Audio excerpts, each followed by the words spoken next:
Boa tarde, pessoal, tudo bem? Estamos começando mais uma semana de Física na Quarentena com o módulo de ondas nessa semana. Então, o curso ele vai ser dividido em duas aulas principais. Esse módulo de ondas vai ser dividido em duas aulas principais. Na primeira, eu estarei explicando, o que são as ondas, explicando a diferença entre as ondas longitudinais e as ondas transversais, mostrando algumas ondas estacionárias e os efeitos delas em instrumentos musicais. E na próxima aula estarei falando sobre as ondas eletromagnéticas e alguns efeitos que elas têm em aplicações industriais e da natureza no dia a dia. Então, vou compartilhar agora a primeira aula com vocês, sobre as ondas, e os modos de vibração. 5.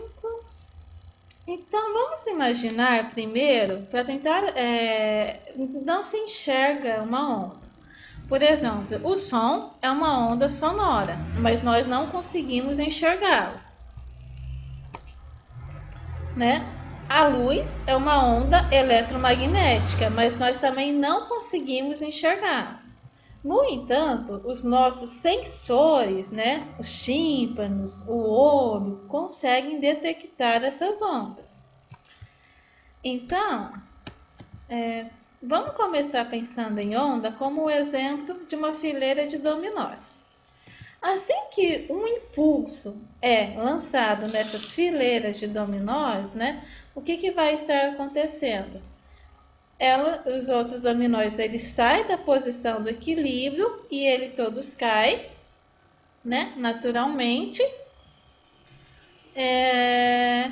como se fosse uma onda propagante ou um meio propagante. Então, aqui. Deixa eu só voltar a compartilhar com vocês.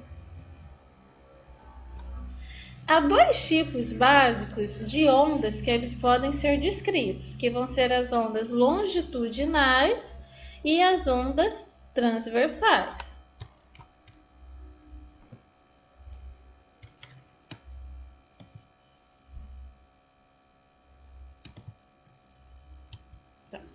Então aqui, vamos observar o primeiro vídeo que vai descrever as ondas longitudinais e transversais.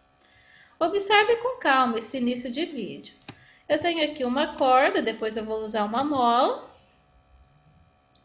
Então, no primeiro instante, eu dou um impulso e a corda ela vai vibrar na mesma direção de propagação. Veja de novo, dou um impulso e a corda ela vibra na mesma direção de propagação.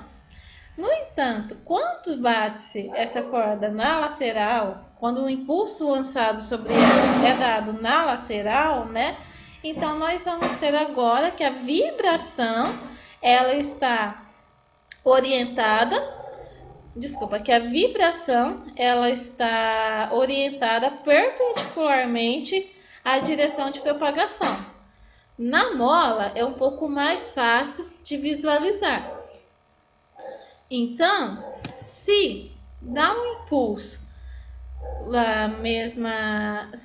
impulso no extremo da mola, então nós temos que a vibração da mola ela ocorre no mesmo sentido da propagação.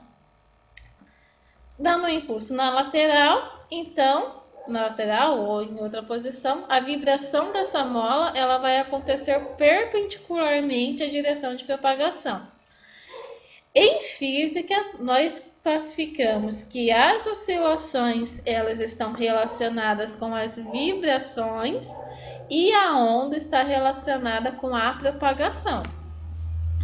Então, observe na primeira figura, Há alguns exemplos onde há espaços entre as molas. Então, deixa eu pegar aqui, por exemplo, esse último da última figura. Nesses espaços maiores, dizemos que acontece a rarefação, em uma onda longitudinal. Ela vai estar se propagando, essa onda, A vibração dela vai estar nesse sentido, mas durante a propagação há alguns espaços chamados de espaços rarefeitos, onde a vibração ela acontece uma certa variação aqui chamada rarefação. Bom, mas então vamos ver quais são as aplicações de ondas longitudinais e quais são as aplicações de ondas transversais. Uma onda longitudinal que é extremamente importante, que é talvez o efeito mais importante das ondas longitudinais na natureza, são as ondas sonoras. Lembrando, o som é uma onda mecânica. Uma onda mecânica, ela precisa necessariamente de um meio para se propagar. Então, o que vai acontecer no som? Imagine que você tem um alto-falante ou um alto-falante que vai estar amplificando, né, que vai estar emitindo o som da sua voz, ou mesmo que esse alto-falante sejam suas cordas vocais. Então, o que acontece? Existe aqui uma determinada membrana que ele vai estar do qual as ondas sonoras elas vão estar se propagando, essa membrana vai produzir uma determinada frequência, chamada frequência da fonte, ou frequência de vibração, e essa determinada membrana ela vai estar fazendo com que haja variações de pressão, de ondas de pressão, e o ar ele seja puxado para frente e para trás, para frente e para trás, e nesse puxar para frente e para trás significa que as moléculas de ar vão se movimentar. Com essas moléculas de ar se movimentando e variando, vai haver o que aqui? Vai haver uma propagação dessas ondas. E o que vai acontecer? Vamos ter regiões onde essas variações aqui, essas propagações da onda, elas vão ter uma amplitude máxima e uma amplitude mínima. Se pudéssemos representar num gráfico, nas regiões onde a propagação, a intensidade de propagação é máxima, ela é chamada de região de compressão do ar. Nas regiões onde a variação da pressão é mínima das ondas sonoras, elas são chamadas de rarefação. Note que há uma periodicidade. Então, nessa periodicidade, o que nós vamos ter? Nós vamos ter que existe um caminho entre uma região a outra que é regular. Esse caminho regular ele é chamado de comprimento de onda.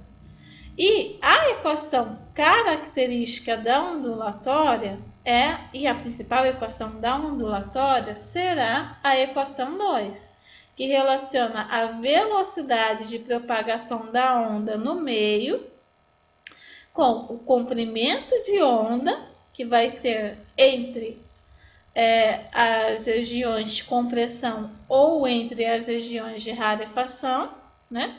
O comprimento de onda é igualmente espaçado. Se a gente fosse pegar aqui o centro de uma região de rarefação até a outra, seria o mesmo comprimento de onda das duas regiões de compressão. É uma propriedade periódica, né, da onda no espaço. E da frequência emitida pela fonte, que pode ser o alto-falante, que pode ser a própria voz da pessoa, né? A frequência é a frequência da fonte que está emitindo a onda sonora. Então, no meio, a onda sonora ela tem a velocidade modificada. Por exemplo, pegando o próprio som. Em um metal, as moléculas, os átomos, eles são mais espaçados, são mais livres, né? Tanto que nos metais temos os chamados portadores de cargas livres. Os elétrons se movimentam com uma mobilidade muito maior. A velocidade do som no metal é alta, é muito elevada, é da ordem de 5 km por segundo. Já na água, né, essa velocidade é um pouco menor, é da ordem de 1480 metros por segundo. Porque a água é um fluido. As moléculas no fluido, né, elas não são tão espaçadas quanto no metal. Não tem um movimento tão livre quanto no metal. E nos gases, como por exemplo o ar, né, na nossa atmosfera, as moléculas elas são mais presas. Então a velocidade, então para que se tenha um movimento das ondas, há um pouco mais de dificuldade do que no caso do metal. Então, o que vai acontecer aqui? A velocidade do som é menor, né, no ar do que no metal. Então, a velocidade de propagação da onda sonora, que é o som, da onda sonora, que é uma variação de pressão, na verdade, uma onda de pressão, ela vai depender do meio e do comprimento de onda. Bom, só que o ouvido humano, né, o que acontece? São geradas ondas de pressão, né, por meio da propagação da onda no próprio ar, e essas ondas sonoras elas são recebidas pelo tímpano, que são pequenos nervos, pequenos nervos que existem na cavidade da orelha e que são decodificados pelo nosso cérebro, né? Mas o nosso cérebro consegue ouvir consegue detectar todas as ondas sonoras? Não. Nosso cérebro, ele só consegue detectar ondas sonoras em um determinado intervalo de frequência, que é de 20 Hz a 20 kHz. No entanto, o que vai acontecer, né? Todos conseguimos escutar até 20 kHz? Não. Com a idade, a nossa capacidade auditiva ela fica um pouco pior. Algumas pessoas já têm alguns problemas de audição de nascença ou por decorrência de algumas doenças, mas de modo geral, o que o ouvido humano consegue em média atingir é esse limite de 20 Hz a 20 kHz. A frequência de vibração, né, ela pode ser classificada como uma frequência grave ou aguda. Quem conhece aquele instrumento musical chamado baixo? Esse instrumento musical, ele só consegue produzir sons de baixa frequência. Já os instrumentos mais que conseguem emitir sons em elevadas frequências, né, são chamados de instrumentos agudos. E eu vou mostrar para vocês aqui um gerador de frequência, que ele mostra como é tênue essa linha, né, entre o grave e o agudo, que conforme vai aumentando a frequência, muda o jeito de se emitir. Lembrando que o infrassom é um tipo de onda sonora também, só que fica abaixo de 20 Hz, e o ultrassom, que eu quero conversar um pouquinho mais com vocês, é um outro tipo de onda sonora, onda mecânica sonora longitudinal, que fica acima de 20 kHz. Mas eu vou mostrar primeiro o gerador de frequências aqui.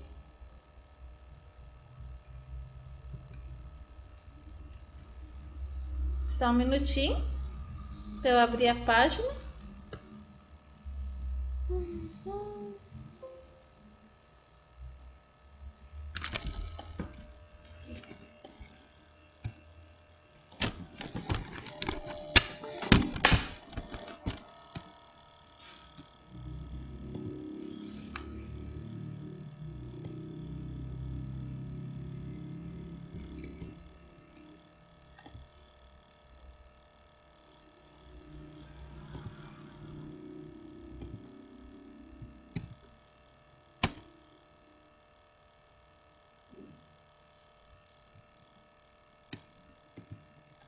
Pessoal, esse programa é um gerador de frequências, né? Um simulador de frequências, eu diria.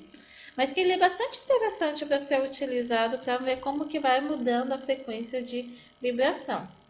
Então, ele começa em 1 Hz, nada é escutado. Vou aumentar um pouco, tá?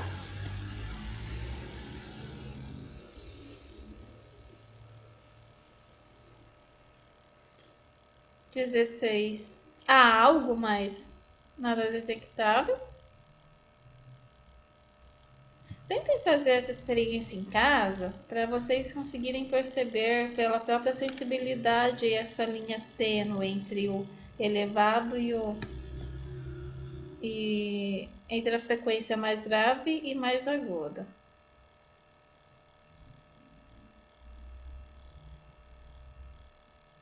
Acho que eu esqueci de ver.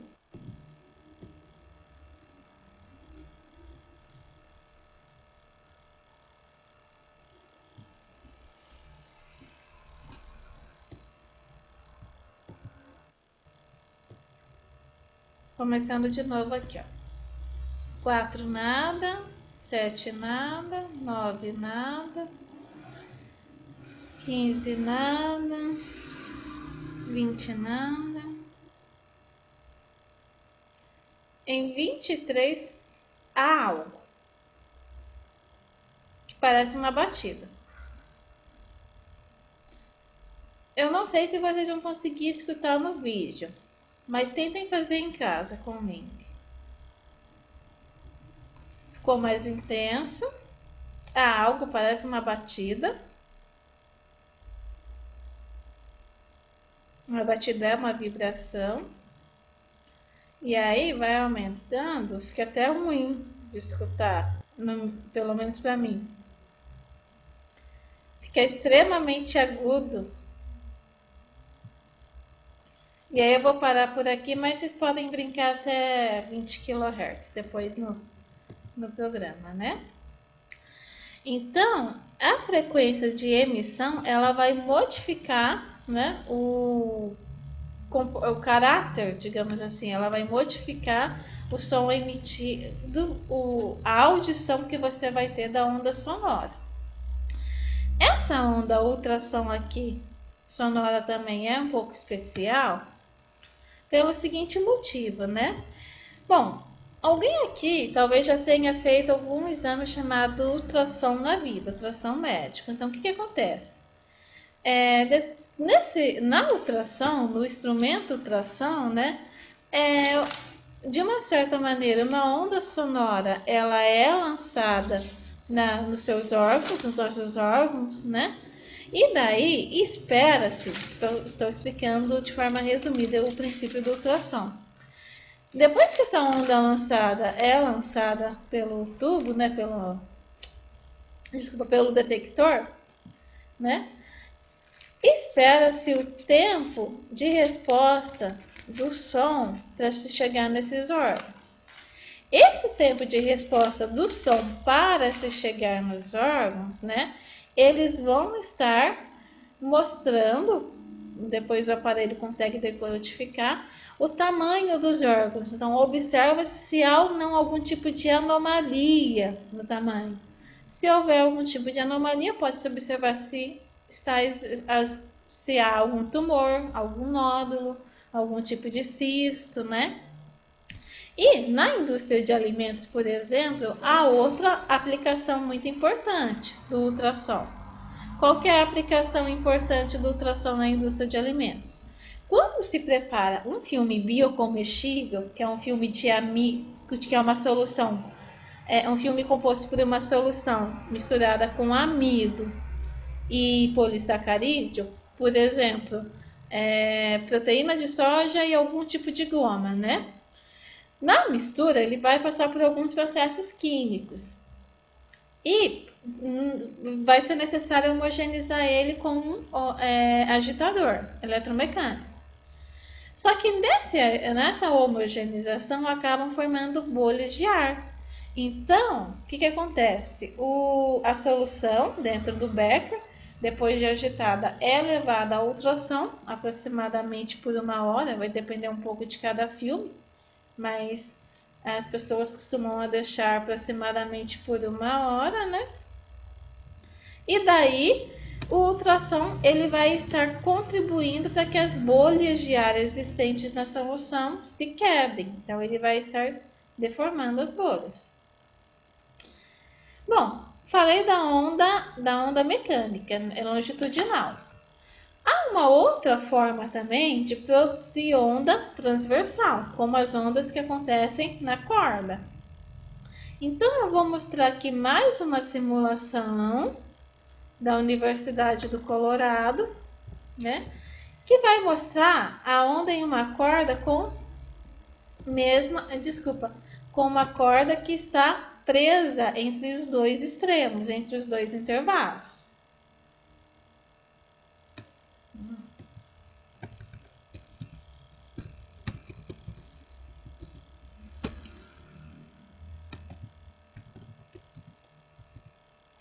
Só um minutinho novamente.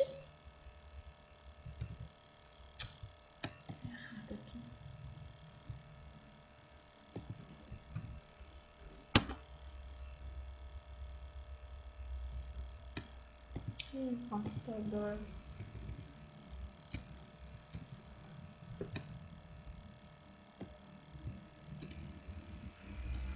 Na verdade, fui eu a culpada. Bom, a Universidade do Colorado, ela tem alguns tipos de simulações na área de física e de outras ciências, né? Então, observe aqui uma corda cujas duas extremidades estão presas por estruturas rígidas. Deixa eu diminuir aqui a frequência para vocês conseguirem visualizar com mais calma, né? Então, o que vai acontecer? Vou reiniciar. Uma das extremidades vai funcionar como um pistão, aonde a vibração ela vai gerar uma propagação com uma determinada frequência. A corda ela vai oscilar para cima e para baixo, como um movimento harmônico, exatamente. Ao oscilar para cima e para baixo, é um pouco difícil de visualizar, porque é muito rápido. Mas quando ela chega na seguinte extremidade, né, há um pouco de reflexão. Então, vai haver um outro movimento que vai se inverter ao movimento da corda incidente. Já vou falar um pouco melhor sobre isso. Mas note aqui que essa corda tem algumas características, né? Ao ser pulsada, ou ter uma excitação de uma frequência externa por ela, ela vai continuar o movimento longitudinal de maneira periódica. Então, deixa eu voltar aqui. Então, a corda transversal, a onda transversal, ela vai ter uma vibração perpendicular à direção de propagação.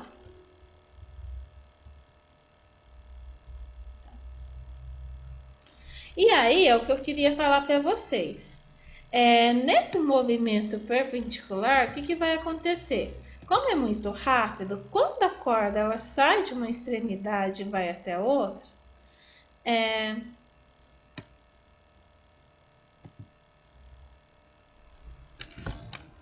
acho que não está funcionando aqui.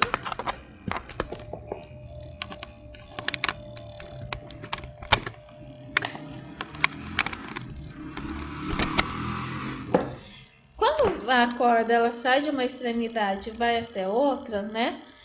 Ao chegar na outra extremidade, uma onda ela passa a ser refletida. Então a onda incidente ela vem e uma outra onda é produzida instantaneamente e ela é refletida no sentido contrário, inverso do movimento da corda incidente. Então, enquanto a corda incidente ela vai se propagar para a direita, a onda refletida na corda, a onda incidente na corda e a onda refletida na corda vai se propagar para a esquerda na refletida. Há uma inversão de fase ou uma inversão do movimento. Daí, o que mais vai acontecer, né? Então a onda, ela tem as ondas, elas têm como algumas características serem progressivas. O que é ser progressiva? É porque a onda é caminhante, ela tem uma direção de propagação. Então, convencionou-se que quando essa onda tem essa direção, convencionou-se dizer que existe uma função de onda que descreve o movimento da onda no espaço e no tempo, e a onda sabe-se que ela viaja com uma velocidade fixa, né, num determinado meio em condições apropriadas. Convencionou-se dizer que a onda que vai para a direita, né, lembra que o sinal é sempre invertido. Então, a onda que vai para a direita, a função de onda vai ser descrita, como uma função, f aqui nada mais é do que uma função, né, de x e t. Então, o sinal utilizado ele é x menos vt. Quando a onda é refletida ou se propaga para a esquerda, né, o sinal utilizado é positivo, inverso do sentido de orientação. Isso é uma convenção que nós vamos encontrar em todos os livros de física, pessoal. Só que daí, como uma onda é uma função, apresenta uma natureza, um comportamento periódico, né? É muito prático descrevê-la, a função de onda, né, como uma maneira harmônica. Então, pensando na função harmônica, sempre a gente vai pensar em quem? No seno ou no cosseno. E você pode usar qualquer uma das duas, porque seno e cosseno são as mesmas funções defasados em 90 graus. Então, é possível representar a função de onda em função do tempo e em função do espaço, já que as duas variáveis independentes são o tempo e o espaço. Então, observando essa função, o que ela vai ter aqui? É a amplitude da onda, né? Essa amplitude da onda, ela vai falar a amplitude máxima ou o deslocamento máximo que a onda pode chegar a oscilar a partir da posição de equilíbrio. Qual é a posição de equilíbrio, professora? Do primeiro impulso. K é conhecido como o número de onda e ele depende de quem? De lambda. E quem é lambda, professora? Pega o gráfico de y por x. Lambda vai ser a distância entre duas cristas, cristas são a amplitude máxima, ou dois vales, vales são amplitudes mínimas, da onda incidente, por exemplo. E ômega é quem? É a frequência angular, ou melhor, velocidade, acho que eu vou corrigir aqui depois, pessoal. É a velocidade angular. E a velocidade, ela vai depender de quem? Do tempo e da frequência. Então, ômega pode-se dizer que é 2πf, como acho que muitos de vocês já viram na escola ou nos cursos de física da graduação. Então, o período, quando você faz o gráfico de y por t, o período de propagação da onda, né, ele vai ser esse intervalo para se completar um ciclo.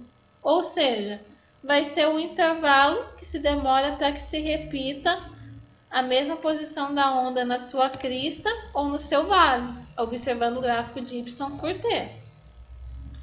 Deixa eu já até escrever aqui, depois eu já mudo para a velocidade. E a frequência, né, é o tanto de oscilações que vai acontecer em um determinado período. Por exemplo, a frequência cardíaca de uma pessoa saudável, de uma pessoa adulta e saudável, é igual a 72 batimentos por minuto aproximadamente. Então, existem 72 oscilações no coração de uma pessoa saudável em 1 minuto, né? Bom, esperamos. Além disso, a onda, ela tem como finalidade transportar energia sem transportar matéria, né?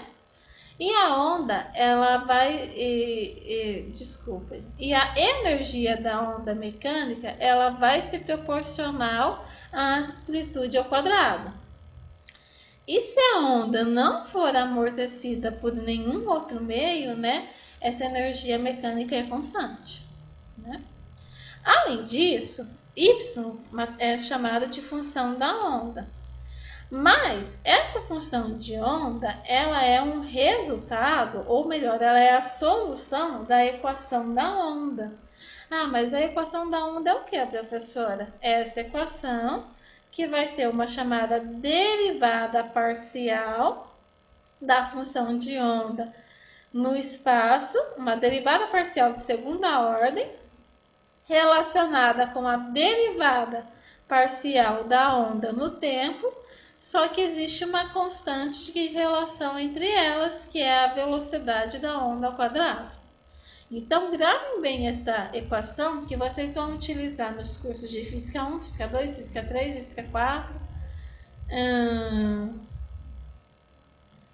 E nos demais cursos também, vários outros cursos relacionados à onda, né, na graduação.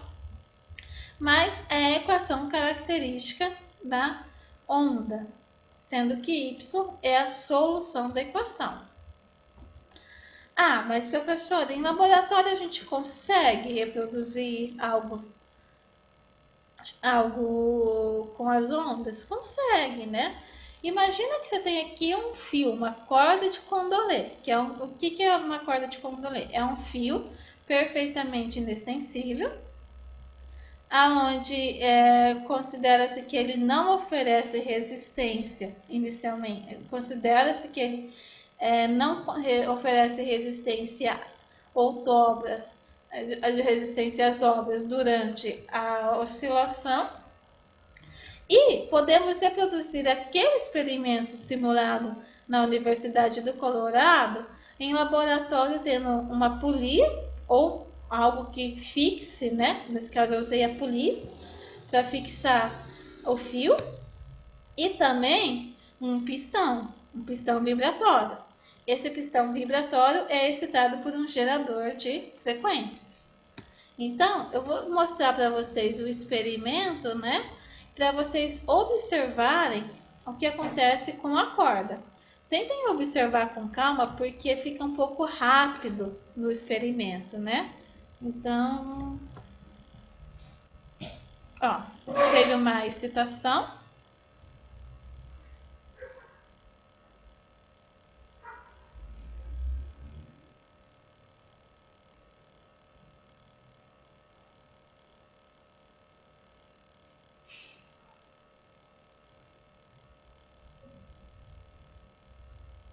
Observem um pouquinho antes aqui. Deixa eu voltar esse vídeo.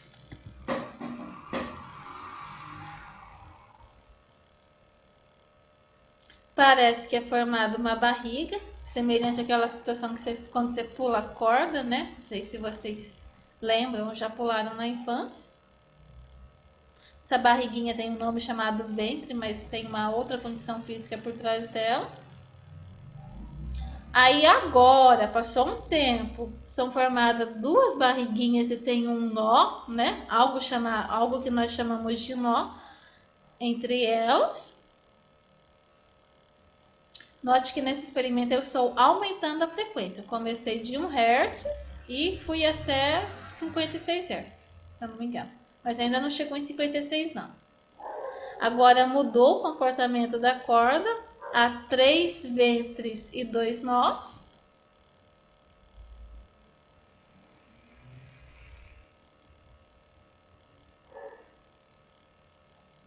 Nada. Agora vai se começar a formar 4 ventres e 3 nós.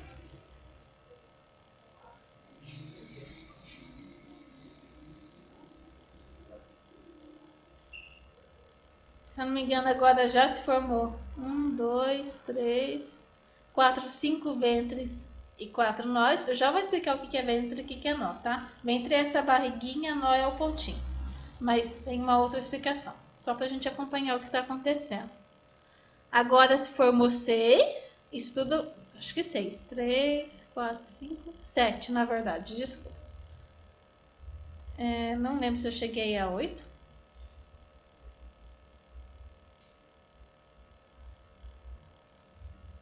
Note que a amplitude da barriguinha ou a amplitude do ventre diminuiu com a frequência.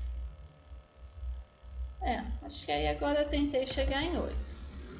Então, no que vai consistir o experimento, né?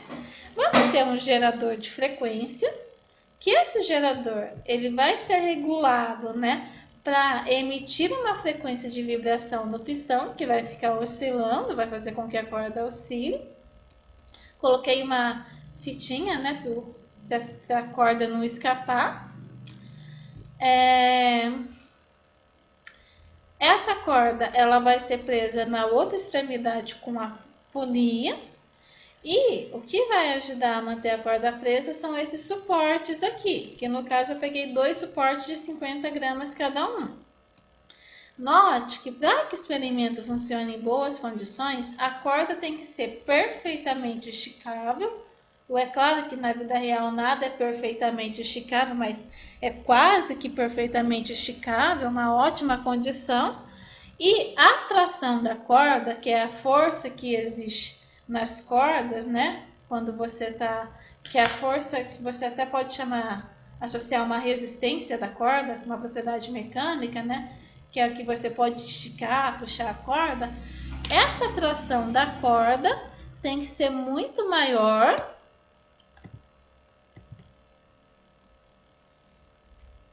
do que a força-peso do sisteminha de polias. Mas o importante aqui é observar o que acontece dessa extremidade do pistão até a extremidade da polia. Então, aqui são os equipamentos, né, da Pasco Scientific. O comprimento L que nós analisamos na corda vai do pistão até a polia. E daí, o que nós observamos aqui, né? Vão ser formados os chamados harmônicos. Só que esses harmônicos seriam como o quê? No caso da corda, são as frequências de ressonância aonde, devido à interferência, o que é interferência, professora? Interferência é a superposição. Então, você vai ter aqui que a sua função de onda total, ela vai ser dada pela função de onda incidente na corda, mais a função de onda refletida na corda. Essa incidência total, ela vai depender do quê? Vai ter pontos essa superposição para algumas frequências de ressonância, né? Ela vai ter pontos ou frequências características, ela vai ter pontos em que a amplitude vai ser máxima. A amplitude é quem? É a amplitude máxima da soma entre a onda incidente e a onda refletida, né? Vai ter pontos onde essa incidência é máxima, e daí você observa o ventre, ou a primeira barriguinha que eu falei, né? Mas fisicamente ele é chamado de ventre. Então, aqui a interferência é construtiva. E caneta? Não sei se é caneta ou se é. Acho que sou eu que não aprendi a usar ainda. Então, aqui a interferência, ela é construtiva. E vão existir algumas outras sequências, né? Aonde, além desses ventres gerados, também vão ser gerados nós. Que são esses pontinhos que vocês viram no vídeo. Nesses pontinhos, a interferência, ela é destrutiva. Ou seja, a soma de y aqui é zero. Então, aqui a soma de y total é máxima.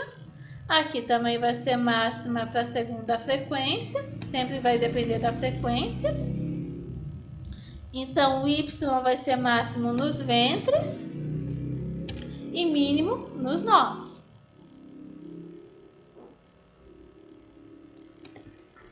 E aqui nos nós, y é zero. É mínimo, é zero. Então, a soma entre a onda é como se a onda incidente se sobreposse com a onda refletida em determinados pontos. Tá. Mas aí, professora, o que vai acontecer? Conforme a frequência aumenta, essas amplitudes elas se reduzem Note bem essa informação na corda, que depois vai ser importante para os instrumentos musicais de corda, certo? A amplitude dos ventres se reduz com a frequência. E daí, o que vai acontecer também? Então, essas frequências não são formadas, essas interferências construtivas e destrutivas, né, os ventres e os nós, não são formados em qualquer frequência, não. São formados em frequências características. Note que a corda, ela tem um comprimento L. Então, o que vai estar acontecendo aqui? Observe no caso do primeiro, né? Deixa eu ver se eu apago e fica melhor. Então, no primeiro caso, o que vai estar acontecendo aqui? L é o tamanho da corda toda, certo? Então, significa que esse primeiro comprimento de onda aqui, né? Ele vai ser dado por quem? Por L sobre 2. Desculpa, pelo comprimento de onda. O que significa, né?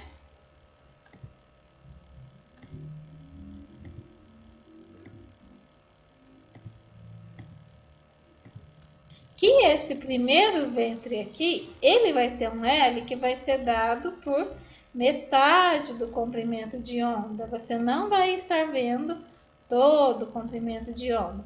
Então, aqui a gente vai ter só meio comprimento de onda. E daí, quando você substitui, se L é lambda sobre 2, né? Lambda vai ser, por consequência, 2Ls. Quando você substitui na equação 2, que é a equação característica, né? O que vai estar acontecendo? Que V vai ser igual velocidade da onda, né? Da onda mecânica, nesse caso, na corda, vai ser igual a lambda F, isola F aqui, que é a frequência, né? A frequência de ressonância, vai ser igual a quem? A V sobre lambda, e V sobre lambda é 2Ls. Só que daí, da próxima vez, o que aconteceu? Na segunda frequência, o movimento se repetiu 2 vezes. Na terceira vez, ele se repetiu, tivemos 3 ventres. Na quarta, 4. Para N vezes, vamos ter N ventres. Então, quando a frequência do equipamento, do gerador de frequência, for igual à frequência de ressonância, né, dos harmônicos, então significa que a gente vai ter o fenômeno de interferência construtiva e destrutiva e vai conseguir ver com clareza os nós e os ventres. Note que a primeira frequência é chamada de frequência fundamental do sistema. Professora, mas como que a gente vê isso fora do laboratório, né? Antes de eu falar como que a gente vê isso no laboratório, só tentando confirmar aqui, ó. É um pouco difícil de enxergar, vocês vão ter que se esforçar um pouco. Mas assim, e eu usei a corda rosa porque era mais chamativa. Tinha uma outra amarela que não ficava boa no vídeo, tinha outra branca que nem aparecia no vídeo. Então, a rosa significa o quê? Que a frequência de ressonância fundamental do experimento foi igual a 7 Hz. Depois, fiz para 14, no segundo caso, né, 2 Hz. Aí aqui é a foto do terceiro. Note que tem 2 nós e 3 ventos. 21 Hz. E vai até o infinito, até a corda aguentar, nesse caso, né?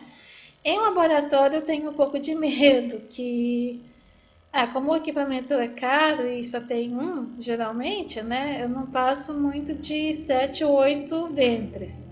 Mas aí vai depender de professor para professor. Mas vamos pensar nos instrumentos. Eu falei bastante do experimento de corda, mas vamos pensar aqui quais instrumentos que vocês conhecem, musicais, que têm cordas. Que eu conheço. É o violão, a guitarra e o piano. Tem também o arco, se eu não me engano, né? Aquele instrumento de arco. Bom, então eles têm cordas e eles são presos em extremidades físicas. Como que a gente pode começar a relacionar essas frequências de ressonância aqui, de nós em ventres, para os instrumentos que vão estar emitindo, vão estar produzindo uma onda sonora, né? Aqui não era bem uma onda sonora, era uma onda mecânica transversal, no experimento das cordas. Nos instrumentos que eu falei para você, piano, guitarra, teclado, o outro lá, o arco, são ondas sonoras. Então, para pensar um pouco nisso, né, nós conseguimos também visualizar no formato de onda. Gente, não se preocupa muito com a parte matemática, tá? Mas, vamos tentar entender os conceitos. Eu vou passar rápido essa parte matemática e depois eu vou pedir para vocês entendam os conceitos. É isso que é o objetivo do curso.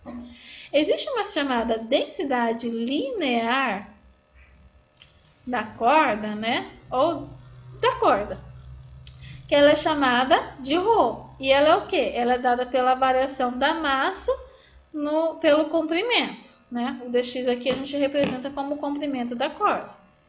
Então, imagine uma situação de corda incidente onde está se formando uma crista, por exemplo, né? Geralmente, a onda é descrita por uma função harmônica. Lembrem que essa descrição matemática nós físicos utilizamos para representar melhor o sistema. E daí, o que nós vamos ter aqui, ó? Aqui vai ser a crista e aqui mais ou menos o vale. E vai ter os pontinhos de inflexão, que é quando a concavidade muda, a concavidade da função. O sentido da função muda. Ele vai sair de vale e vai para a crista e vice-versa. A tração é uma força que existe nas cordas, que ela tem como propriedade, né, mostrar a força que a corda tem ao ser puxada, ao ser esticada. Basicamente é isso, né? Tem outras maneiras de se definir, mas vamos pensar assim. Então, a corda, quando ela está sendo puxada, esticada, ela sai da situação de equilíbrio, né? Quando a vibração dela é perpendicular, ela saiu da posição de equilíbrio. Então, pegando dois pontos diferentes e calculando pela diferença, né? O que a gente vai ter aqui? Que ao sair da posição de equilíbrio, significa que ela teve uma variação θ, só que essa variação θ é muito pequena, dθ tende a zero. O próprio θ também é pequeno, isso aqui é importante, né? Tende a zero, mas não é zero. Então, teve algum tipo de deslocamento, mas é muito, muito próximo de zero. E o dx também tende a zero, né? Lembra que tudo que a gente faz tende a zero quando a gente está falando em variação infinitesimal. E em física tem um monte de modelo que é explicado por variação infinitesimal. E aí a gente pega as equações de Newton, né, da segunda lei, e vê as componentes da força em x e em y. Em x, na corda, na onda longitudinal, a força resultante é nula, mas em y não é nula. Então, decompondo aqui a tração T de y, T de x, e aqui também T de y, T de x, o que a gente vai ter aqui? Vai ter que, nesse caso, dá para extrair que cosseno de θ mais dθ é igual a cosseno de θ. E, no caso, como há um movimento perpendicular, então a força resultante em y ela é dada por uma variação da massa, né? Uma variação da massa em um determinado ponto da corda, por exemplo. Pega aqui esse pedacinho, isso aqui é um dn. É como se você tivesse recortando a corda em pequenos pedaços iguais e fizesse isso para simplificar, vezes a aceleração em y. Mas a aceleração, se vocês se lembram das outras aulas, ou se viram em Física 1, Física 2, ou quem não viu vai ver, mas não se preocupa, é igual a variação no espaço de segunda ordem. Variação da função no espaço em segunda ordem. É como se estivesse derivando duas vezes a função de y para ter a aceleração. Aí você pega, né, substitui aqui no lugar da massa da expressão 16, você chama dm igual a densidade vezes dx. Aí você tem um termo aqui e substitui a aceleração, a variação a derivada segunda de y com relação a x. Aliás, x não, desculpa, defini errado a aceleração. 1000 desculpas. Gente, nossa senhora. Isso aqui está errado em todos os lugares do universo. Aceleração é variação de velocidade no tempo ou derivada segunda do espaço no tempo, não no espaço, né? Então, vai ser a derivada da função de onda no tempo, por favor. E daí, substituindo a equação, quando você divide uma equação pela outra, então, desculpa, quando você divide seno por cosseno, dá tangente. Isso é importante aqui. Então, vamos pegar a equação 17.c e dividir tudo por cosseno, né? Só que lembra que cosseno de θ é igual a cosseno de θ mais dθ. Foi isso que resultou na equação 17a. E daí, o que a gente vai obter aqui? Vai ter que a tangente, que vai ter uma variação de tangente, que vai ser igual a dx dividido pelo cosseno de θ, ρ sobre t, densidade da corda dividido pela tração da corda, d2y dt2. É importante esse termo que eu assinalei. Só que daí, isso aí é um pouquinho mais avançado, tá? Em termos de cálculo. Então, o pessoal do ensino médio não viu, verá. O pessoal do primeiro ano viu e costuma sofrer um pouco com esse conceito, mas de tanto fazer na vida aprende, né? E você vai ver que a tangente, ela pode ser interpretada geometricamente, desculpa, que a derivada espacial, ela pode ser interpretada geometricamente como o domínio da tangente no ponto. Então, traduzindo isso, a tangente de θ, desculpa, a tangente aqui, ela é como se fosse a inclinação da reta, uma inclinação melhor que vocês fazem nos gráficos, né, do que essa que eu fiz agora, mas é a inclinação da reta. Então, essa variação aqui na tangente de θ mais dθ menos tangente de θ, nada mais é do que a derivada de y com relação a x, ou inclinação da reta, né, da reta tangente que passa pela função. Então a tangente, gravem isso, essa variação de tangente é igual à derivada da função no espaço nas condições infinitesimais, ou seja, tudo tendendo a zero, dx tendendo a zero, dθ tendendo a zero e tal. Se você deriva novamente, né, aqui eu falei dividindo, mas na verdade era derivando. Então deixa eu já corrigir. Então, derivando a equação 19 por dx, o que a gente vai ter? Vai ter que a derivada segunda de y com relação ao espaço é igual a derivada dividida por uma derivada. Aí passa a ser chamada até de derivada parcial, mas não, vamos deixar assim para simplificar.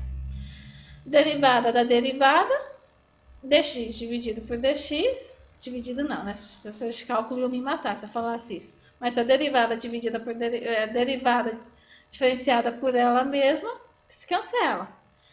Θ é muito pequeno, então cosseno de algo próximo de zero é quase 1. Então, quem que vai ficar aqui? Ρ sobre t, d2y. Eu não vou explicar essa parte de derivada parcial para vocês, que é um pouco mais trabalhosa, mas vamos pensar só no conceito de derivada como taxa de variação. Então, o que a gente vai ter aqui? Uma função de onda, onde a derivada segunda da função em x vai ser igual à derivada segunda da função em t, só que com um termo de proporcionalidade aqui. Vou para o outro slide, esse termo de proporcionalidade, se vocês lembrarem da outra equação de onda, né? Ela mostrava o quê? Que a derivada da função em função de x é igual a 1 sobre v ao quadrado, a derivada da função em relação a t.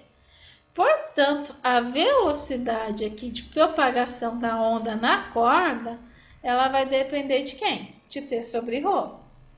Ah, professora, que bom que ela vai depender de t sobre ρ, né? Então, significa o quê? Que a velocidade de propagação da onda na corda depende da tração na corda pela densidade linear da corda. Lembra? Densidade é quem? É massa. Não vou nem falar em variação. Densidade é o quê? É massa por comprimento, né? Vai ser a massa da corda dividido pelo comprimento da corda. Vamos tentar deixar no sentido mais genérico. Ah, então...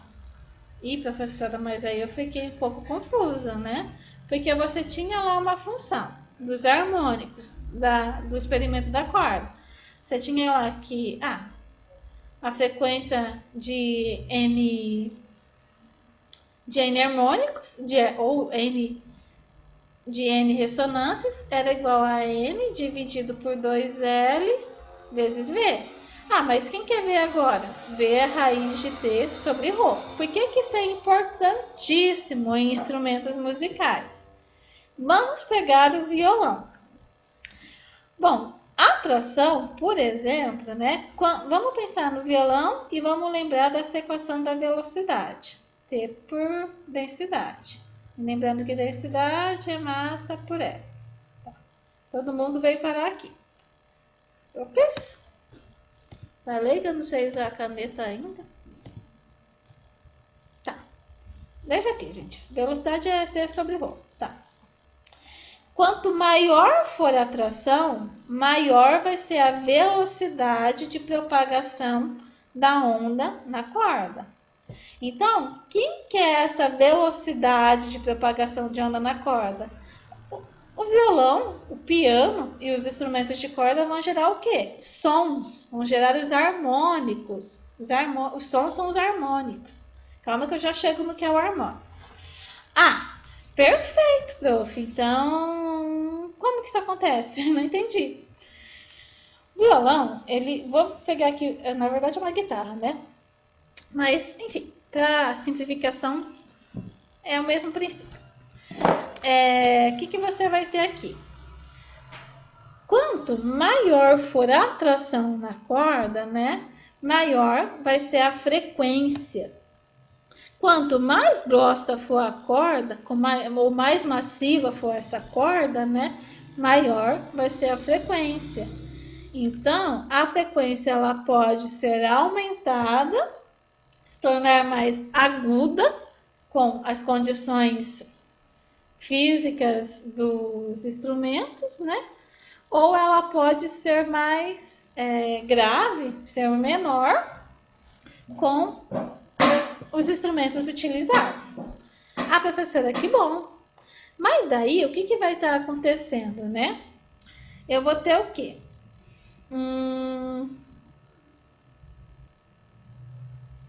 Vou ter o seguinte. Eu vou ter que... desculpe. Nossa, eu esqueci o que eu ia ter que falar para vocês. O que acontece?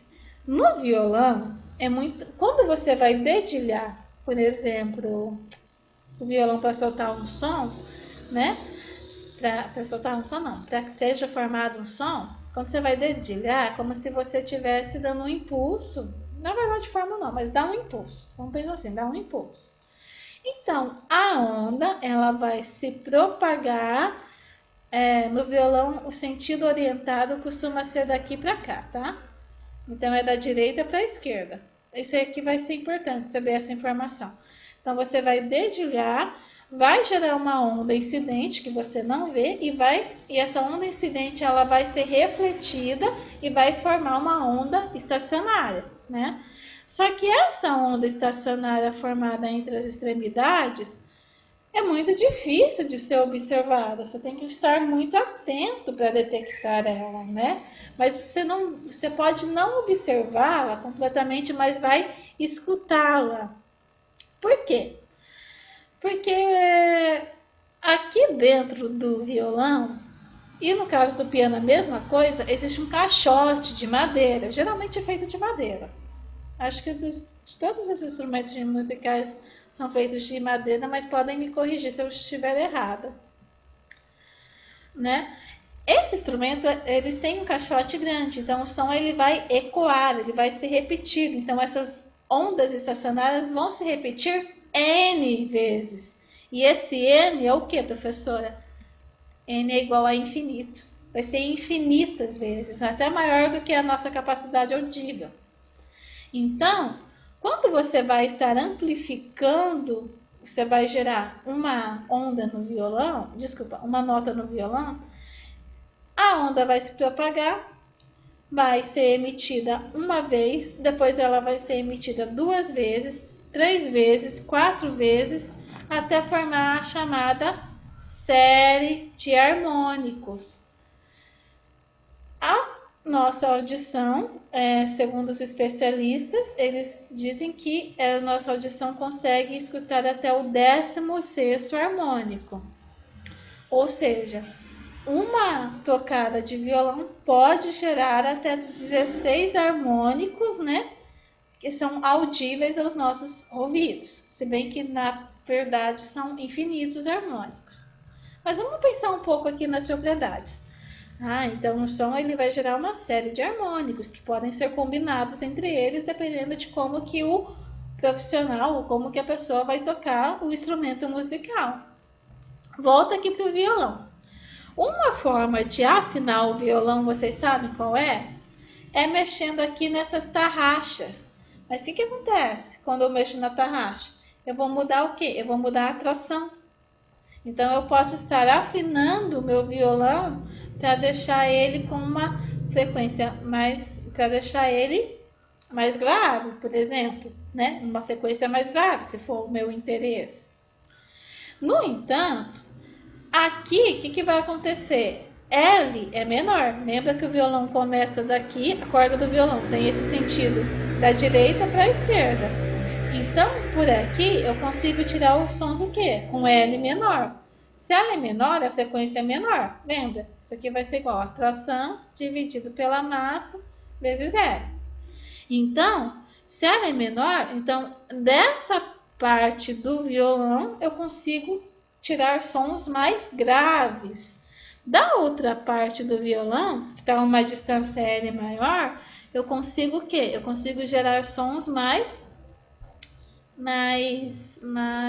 agudos, né? Que ao contrário de grave. Aliás, não é que é contrário, é que nós classificamos assim. E daí, também tem a questão que no caso do violão, as cordas que ficam em cima, né? Que ficam mais ou menos aqui, elas são mais grossas, tem mais massa. Então, da parte de cima, é possível combinar também sons, já que tem mais massa, vai ser sons de frequência mais... Não, tá certo. Vai ser sons de frequência, se são mais graves, desculpem, me perdi no raciocínio. Se são mais massivos, vai ter frequência maior. Então, na parte de cima do violão, né, nós conseguimos tirar os agudos. Viu, meu ar? E no canto inferior, nós conseguimos tirar sons mais graves. Aí a combinação vai depender do que o instrumentista conseguir reproduzir ou quiser reproduzir. Além disso, né, existe uma série de harmônicos que são gerados no violão. Então, por exemplo, quando você vai tocar, você consegue emitir uma nota no segundo harmônico, no quarto, no oitavo e no 16º, você vai estar produzindo as oitavas musicais, as notas musicais chamadas de oitavas. No terceiro, sexto e 12º. E 12º, você vai estar emitindo as notas musicais chamadas de quintos, né? Isso, os quintos musicais. E aí a combinação vai depender. Além disso, cada instrumento musical ele vai ter seu timbre próprio. Então, o som de um violão é diferente de um violão para o outro. O som emitido de um violão é diferente do som emitido por pode ser diferente do som emitido por um piano e pode ser diferente do som emitido por uma guitarra e tal. Então, o que nós vamos ter aqui, né? Esses harmônicos gerados, né? Eles vão gerar um timbre que é característico de cada instrumento. E o timbre característico de cada instrumento ele vai gerar as características de superposição dos harmônicos que existem nos instrumentos. E aí a gente consegue escutar os sons. Além dos instrumentos de corda, há os instrumentos de sopro também, né? Então, por exemplo, nós temos aqui os nós que são formados nos tubos sonoros. Ah, professora, mas o que é um tubo sonoro? É um tubo que você sopra. Então, deixa eu só pegar aqui uma garrafinha de água para ilustrar esse exemplo que eu esqueci a minha no outro quarto.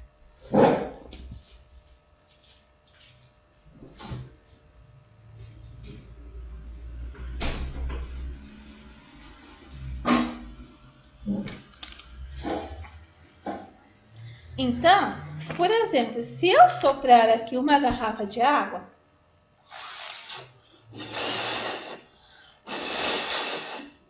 eu não sei se vocês conseguiram escutar daí, mas eu consegui reproduzir algum tipo de onda sonora, eu consegui reproduzir algum tipo de som audível, pelo menos aos meus tímpanos, né? Então, no caso dos instrumentos de sopro, né, existe uma diferença entre os instrumentos que têm uma extremidade aberta e uma extremidade fechada. Na verdade, o que tem uma extremidade e uma extremidade fechada, eu consegui pensar só na garrafinha mesmo. E nos instrumentos que têm as duas extremidades abertas, que é a flauta, a trompete e a corneta, por exemplo. Tá certo. Daí, o que a gente vai ter aqui? Ó? Vamos pensar no instrumento de sopro com uma extremidade fechada e uma extremidade aberta. Na extremidade fechada, nós vamos ver o quê? O nó, né? Que se forma. Na extremidade aberta, então pega isso daqui. Nós vamos olhar o quê? O ventre, que se forma. Só que daí, na frequência fundamental, né, que é descrita por esse desenho aqui, nós estamos pegando só essa partezinha, ou se quiserem, como eu fiz a divisão, só essa partezinha. E essa partezinha é só 1/4 de lambda. Só que daí, vou para o próximo harmônico. No próximo harmônico, eu vou ter o quê? Eu vou ter 1/4, 1/4 e mais 1/4 de lambda. Então, eu vou ter 3/4. O L aqui, o comprimento, agora vai ser quem comprimento? Da corda, professora? Não, comprimento do instrumento de sopro, né? Então, ele vai ser quem, prof? Ah, ele vai ser 3/4 de lambda. Então, para N harmônicos, né? Só vai ser gerado som em determinadas frequências de ressonância. Então, nos harmônicos que tem uma extremidade aberta e uma extremidade fechada, né, só vai ter geração de harmônicos ou geração de sons de interferência construtiva e destrutiva, né, geração de sons, quando os harmônicos forem ímpares. Só vai ter produção de som em harmônicos ímpares, né? No tubo aberto, que aí vai entrar o exemplo das flautas, trompete e tal, corneta, se eu não me engano. Então, aí você tem uma outra situação. Então, ó, aqui as duas extremidades estão abertas, são instrumentos de sopro. O som vai se propagar como? Pelo ar. Se o som se propaga pelo ar, qual que é a velocidade do som no ar? 340 metros por segundo, considerando Vamos considerar em condições ideais. Né? O que são condições ideais?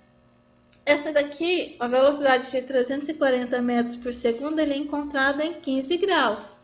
Mas nas nossas temperaturas tropicais, 25, 30, 35 graus, é bem aproximado. Acho que, não vou ter certeza, mas alguma coisa perto de 30 é 342 metros por segundo. Então, vamos pensar nessa daqui como uma velocidade aproximada, tá? Então, o que a gente vai ter aqui? Então aqui eu vou ter 1/4 de comprimento de onda, né? E 1/4 de comprimento de onda. É como se eu estivesse pegando aqui... Opa! Acho que me equivoquei. E é como se estivesse pegando essa parte... Se bem que está tão rabiscado já. Como se estivesse pegando essa parte aqui da onda. Aí, o que vai acontecer? Então, L vai ser igual a 2/4 de lambda, mas 2/4 é meio, né? Lambda sobre 2. Então, lambda vai ser igual a 2 L's. Portanto, a frequência aqui vai ser igual à frequência. As frequências de ressonância aqui vão ter a mesma explicação, né, para a situação da corda. Será produzível harmônicos em todas as frequências de vibração. Desculpa, serão produzidos harmônicos em todas as frequências naturais quantizadas, né? Não em todas as frequências de vibração. Quantizadas para o tubo com as duas extremidades abertas. Professora, que legal! Então a gente conseguiu entender um pouco da física deles, né? E volto a lembrar, o timbre de cada instrumento vai depender... que hora, hein? O timbre de cada instrumento ele vai depender da frequência, da superposição, da série de harmônicos gerada no instrumento. Deixa eu só corrigir aqui, pessoal.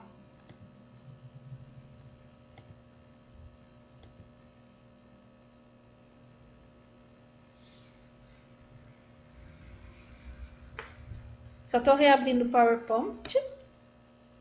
Cada hora para coisa estragar, hein? Cizinho dos nossos.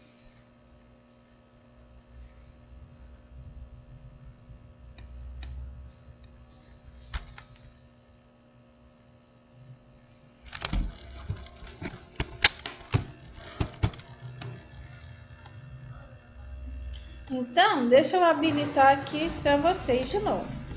Que agora até eu já me perdi. Mas já tá terminando, gente. Então, deixa eu passar já. Tem 2 vídeos que eu queria passar para vocês, né?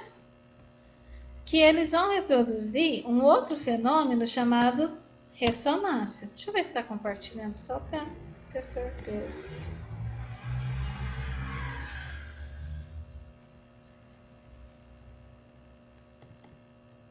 Aqui. Peraí que esse daqui eu vou precisar ativar o som dele.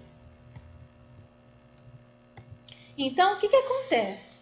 A frequência de ressonância são frequências de vibrações características, né? Você não vai conseguir produzir som em qualquer frequência, vai conseguir produzir sons em frequências de ressonâncias específicas. Cada material tem sua frequência de ressonância específica e depende das condições físicas do material, condições geométricas também. No entanto, né, até mesmo os móveis, os copos, enfim, as coisas, os objetos, eles têm uma frequência de ressonância fundamental, é o F1, primeiro harmônico, digamos assim, aonde ele consegue, o que acontece? Esses objetos, eles respeitam essa frequência, eles conseguem bloquear o som até a frequência de ressonância, mas quando externamente é produzida uma frequência de vibração, eles podem que combine com a frequência de ressonância, por exemplo, frequência de ressonância de uma taça de cristal é de aproximadamente 1000, 1100 Hz. Se eu pegar aquele, eu não vou conseguir reproduzir isso com a minha voz de jeito nenhum. Mas, se eu pegar aquele simulador lá, de gerador de frequências, né, e colocar 1100 Hz, provavelmente eu consigo quebrar a taça de cristal ou colocar uma rachadura, né? Os copos de vidros que a gente tem em casa, eles são formados por muitas impurezas, então é um pouco mais distante essa vibração que eles entram. Então, vamos ter aqui, ó. Vai umidificar para melhorar o atrito. Aí vai gerar a ressonância de uma taça para outra. Tem uma moeda nessa segunda taça. Então, o que acontece? O sistema está vibrando. E as moedas vão cair. Se aumentasse um pouco mais a frequência, com certeza haveria um rompimento, uma ruptura, né? As taças iam trincar. Pronto. Aí, prof, mas... Tá, isso aqui é irritante. Prof, mas isso só acontece... Ah, professora, mas deixa eu perguntar para a senhora. Isso aqui só acontece com as taças? Não, com qualquer corpo, e é um problema na engenharia civil.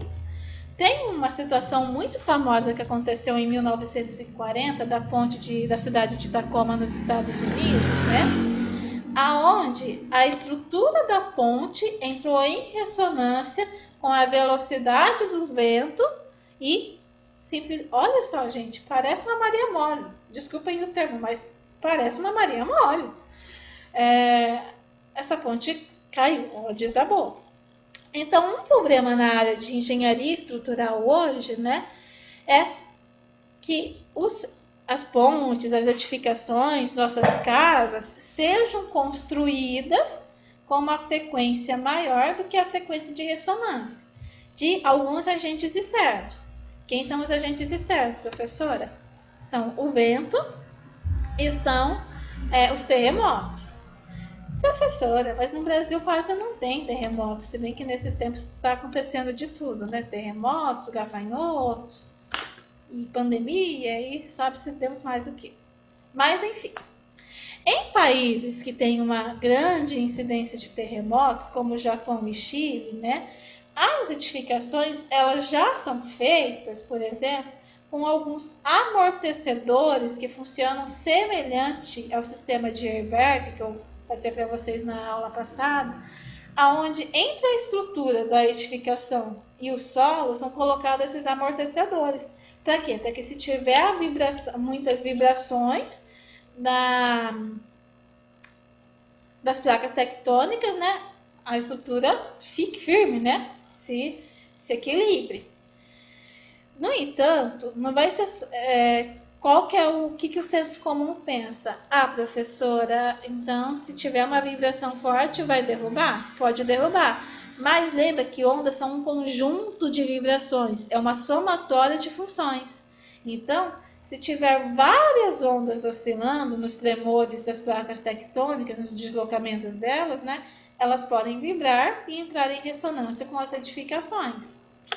Mas nós não estamos a salvo, nós sabemos disso, infelizmente, porque o Brasil é um país muito tropical e também tem uma ação de vento muito grande. Recentemente teve o ciclone bomba em Santa Catarina, que trouxe diversos problemas estruturais para as pessoas. Diversos problemas estruturais e mortes, infelizmente, né? Acho que foram 10 mortes contabilizadas, se eu não me engano. Mas, enfim, contra a ação do vento, o que acontece? Aquele evento de Tacoma, da cidade de Tacoma, da ponte, né, significa que tinha ventos que chegaram próximo a 160 km por hora e que eles conseguiram, a frequência de vibração, o vento é o que? Uma onda sonora, dá para se dizer, né? Vai se ter uma propagação de ondas que vai estar sendo emitida. Não é bem uma onda sonora, mas dá para se pensar de forma similar. Então, o que acontece? Mas são ondas mecânicas. Então, o que acontece? Eles vão soprar, vão soprar, vão soprar, até que entra que essa somatória de ondas mecânicas encontrou uma frequência de ressonância igual à da ponte. E aí rachou. O que nós fazemos? Nos prédios, né? Os engenheiros tentam deixar as edificações um pouco mais massivas, né? Para aumentar a inércia. E aumentar a inércia e resistir um pouco mais à ação do vento. Por exemplo, tem algumas cidades maiores, né? Não, cidades maiores não. Aqui em Maringá a gente já vê bastante esses prédios. Não sei o que eu tô falando. Acho que eu já tô perdendo a linha de raciocínio. Mas enfim. E agora o negócio não funciona. Mas tem algumas cidades, por exemplo, né? Que alguns prédios eles são construídos com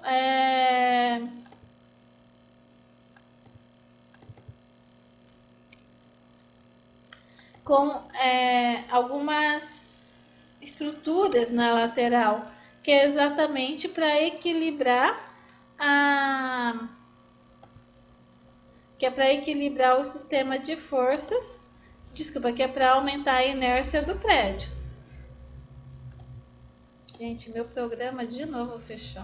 Vou abrir ele de novo aqui. Só falta um slide, tá?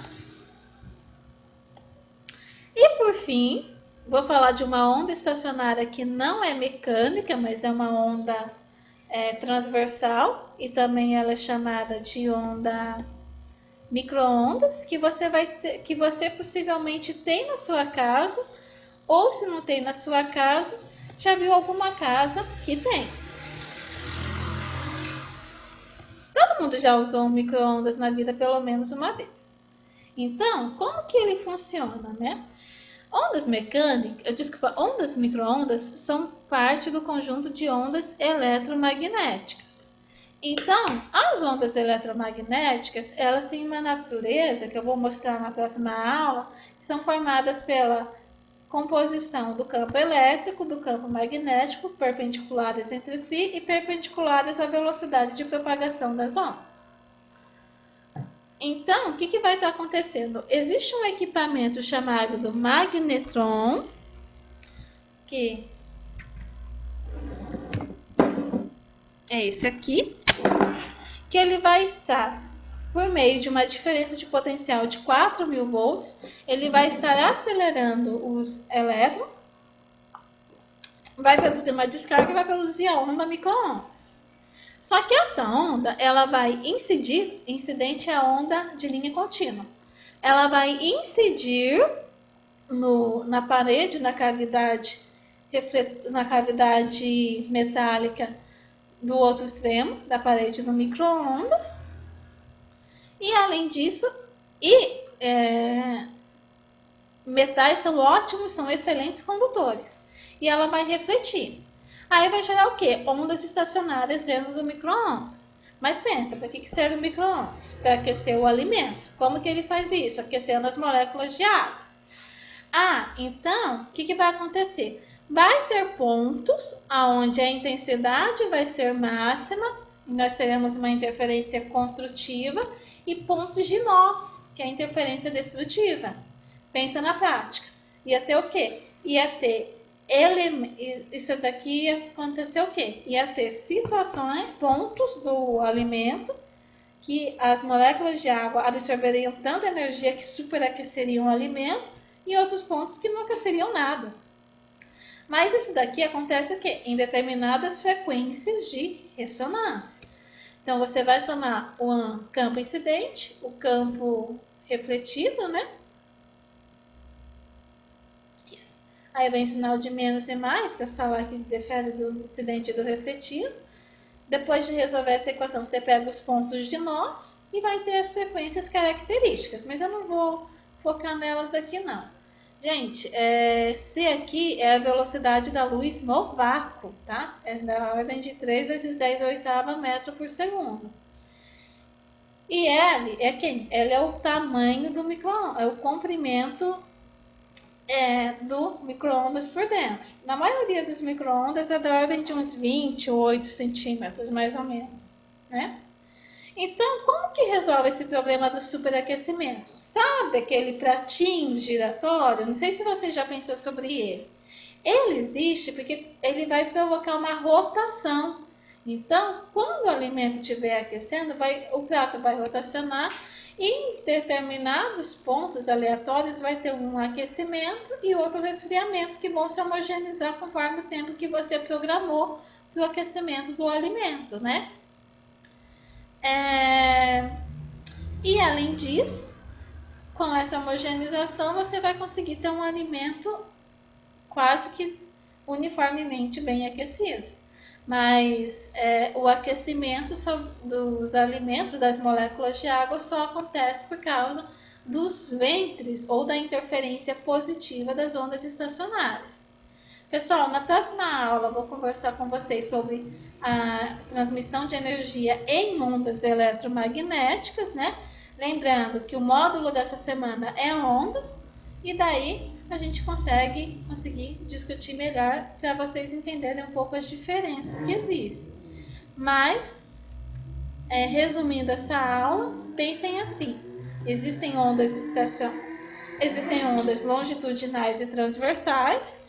O som é uma onda longitudinal. O som, ele é uma onda mecânica.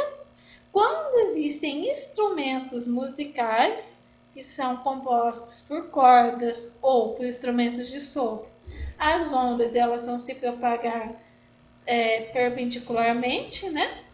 E vai ter frequências específicas para a formação de sons, que vão gerar uma série de harmônicos que são audíveis para nós. Além disso, há frequências de ressonâncias naturais que cada componente tem. E além disso, as ondas micro-ondas dentro do equipamento também podem gerar ondas estacionárias. Até a próxima aula, pessoal!